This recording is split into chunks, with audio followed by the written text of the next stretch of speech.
সন্ধে অফিস থেকে ফিরে সবে মাত্র নিজের ঘরে এসে ফ্যানটা চালিয়ে বসেছি। এমন সময় রূপু এসে আমার গলা জড়িয়ে ধরে ঝুলে পড়ল। রূপু হলো রূপকথা, আমার 6 বছরের ভাইজি, বাড়ির সকলের চোখের মনি।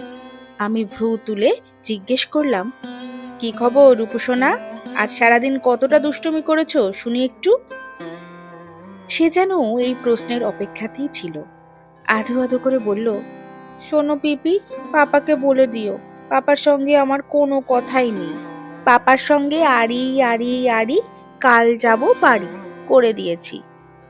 আমি ছদ্ম আশ্চর্য হওয়ার অভিনয় করে বললাম, আচ্ছা, এ তো ভীষণ বড় ধরনের সমস্যা মনে হচ্ছে।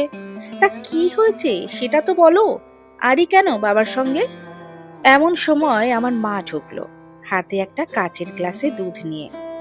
রূপু দেখেই ঘরময় ছোটাছুটি শুরু করে দিল। দুধ তার ভারী অপছন্দ।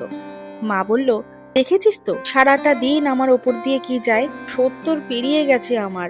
সারা শরীরে ব্যথা শুলো, রোগবালাই, নানা রকমের টেনশন নিয়ে আর পারি বল এই মেয়ে নিয়ে দৌড়াদৌড়ি করতে? আমার কি আর সে বয়স আছে? নিজের মা তো গা ঝেড়ে দিয়ে দিব্যি দায়সারা হয়ে গেল, আর আমার হয়েছে যত জ্বালা। সেই বিকেল থেকে এই দুধের গ্লাস নিয়ে ঝামেলা চলছে। বাবু স্কুল থেকে এসে একটু জোর গলায় বকতেই মেয়ের রাগ হয়ে গেছে। এইটুকু মেয়ের বেলায় নেই রাগের ঠেলায় জগৎ উদ্ধার। মায়ের কথা শেষ না হতেই রূপু ঘাড় ঘুরিয়ে এদিকে ফিরল।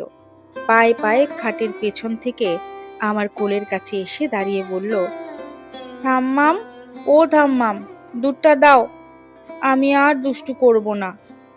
বলে মায়ের থেকে গ্লাসটা নিয়ে এক হাতে নাক টিপে কোনো রকমের দুধটা গলাধকরণ করলো।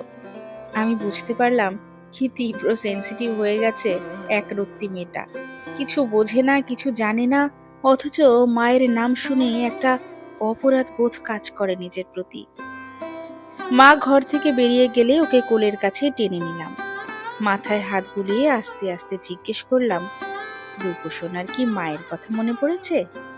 একটু কথা বলবে নাকি মায়ের সঙ্গে? ফোন করে দেব? মেয়েটা জোরে জোরে মাথা নেড়ে বলল, না না পিপি, বাবা বকা দেবে। আর মা তো আমার সঙ্গে ভালো করে কথা বলে না। মা কোনোদিন আমাকে ফোনও করে না। কিছুক্ষণ মাটির দিকে তাকিয়ে থেকে আবার বলল, পিপি, আমার স্কুলে গেলে না মায়ের জন্য খুব মন কেমন করে জানো। স্কুলে সবার মা নিতে আসে, আমার তো দারুণ যায়। হ্যাপি বার্থডেতে আমার মাকে খুব দেখতে ইচ্ছে করে। বলে ঠোঁট ফোলাতে গিয়েও সামলে নিল।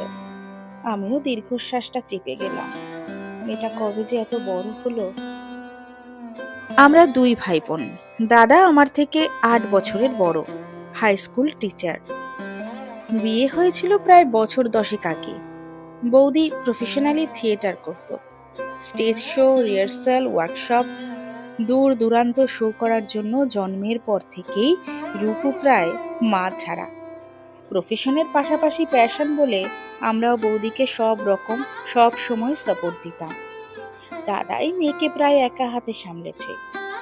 মা বিরক্ত হতো বলে মেয়ের সমস্ত দায়িত্ব দাদা খুশি মনে পালন করত। ওর খাবার তৈরি করা থেকে খাবার খাওয়ানো, ন্যাপি বদলানো থেকে ফিডিং বোতল পরিষ্কার করা, রাতের পর রাত জাগা, জ্বরে কপালে জলপট্টি দিয়ে সারা রাত টেম্পারেচার মেপে সকালে ঘুম চোখে উঠে নাকে মুখে গুজে স্কুলে দৌড়তো। হাঁসফাঁস করে ফিরেই আবার মেয়ে নিয়ে পড়ে থাকতো। ওর জ্বর, পেট ব্যথা, বদহজমে কোথায় কখন কি ওষুধ আছে, কোনটা দরকার সব ছিল দাদার কণ্ঠস্থ।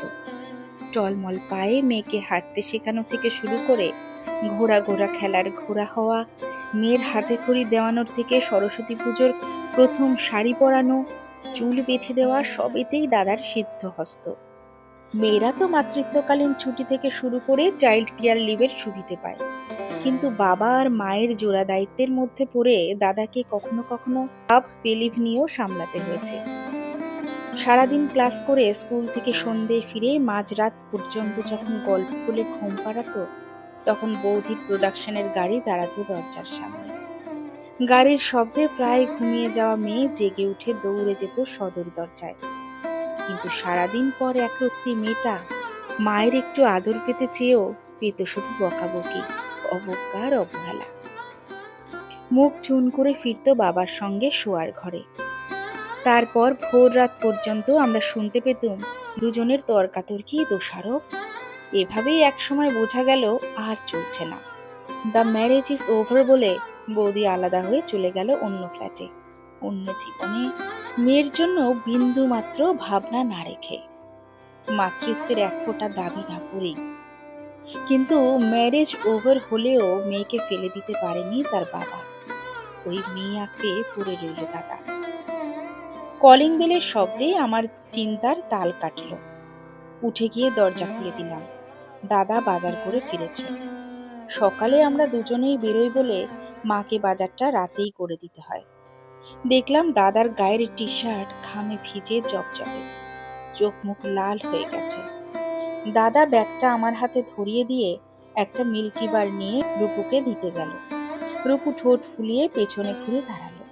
দাদাও নাছোড়বান্দা, একটুও না রেগে, এক ফোঁটাও ধৈর্য না হারিয়ে ঠিক এদিক সেদিক করে বুঝিয়ে মেয়েকে কাছে টেনে নিল। কিছুক্ষণ পর আমি রান্নাঘরে চা করতে করতে শুনতে পেলাম বাপ বেটির খলবল করে কথা বলার আওয়াজ। মান অভিমান ভাঙানোর পালা চলছে তাহলে। প্রচন্ড ভালো লাগা আর শান্তিতে মনটা হঠাৎ যেন ভালো হয়ে গেল। আমাদের চারপাশে কত মা আছে যারা সন্তানকে মানুষ করেছে একেবারে একা হাতে, একার জোরে। তাদের গল্প তো হামেশাই হয়। কিন্তু যেসব বাবারা নীরবে নিশ্চুপে মায়ের ভূমিকা পালন করে যাচ্ছে একান্তে, তারা খবরে আসে না। মা গর্ভধারণ করে আর পৃথিবীর আলো দেখায় বলেই সে মা, এটা অস্বীকার করা যায় না। কিন্তু শুধু জন্ম দিলেই তো মা হওয়া যায় না, বরং তার পরবর্তী কর্মগুলোর মধ্যে দিয়েই আস্তে আস্তে মা হয়ে উঠতে হয়। তাই সেই সব বাবাদের সিঙ্গেল ফাদার নয়, বরং সিঙ্গেল মাদার বলা হোক, যারা মায়ের মতো কঠিন কাজকেও সহজ করে নিয়েছে শুধুমাত্র সন্তানকে ভালোবেসে। কথায় বলে, মা হওয়া কি মুখের কথা? ছোট ছোট ফুলগুলো তো পৃথিবীতে নিজেরা আসেনি, আনা হয়েছে বলেই না ওরা এসেছে, পৃথিবীকে রঙিন করেছে।